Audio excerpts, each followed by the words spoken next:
दीवाना दीवाना बाकी दिया कहा कहा काजी के तेरे जीका दिल हरा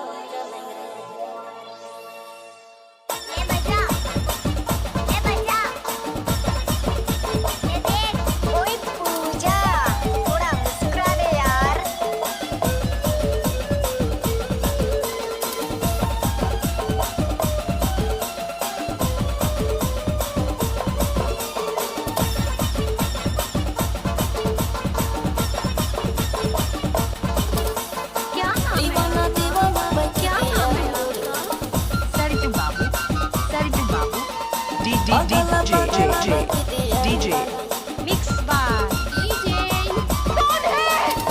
अच्छा जी हाँ, आशिक पागल हो जाते हैं प्यार में और बाकी कसर पूरी हो जाती है इंतजार में।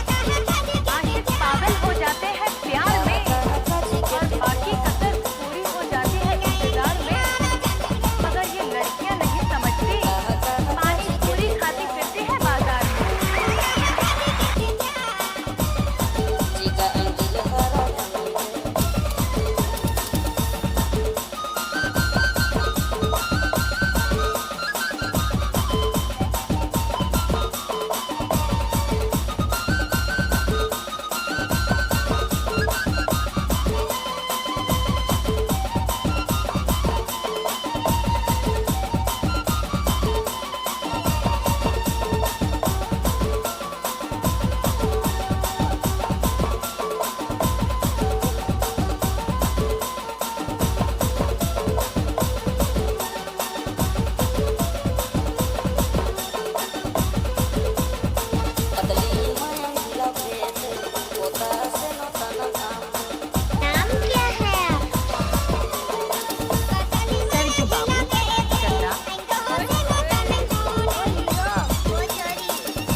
तहर सरजन बाबू कहाँ गाँव बतहर और आगे से नाम तो आपने सुना ही होगा।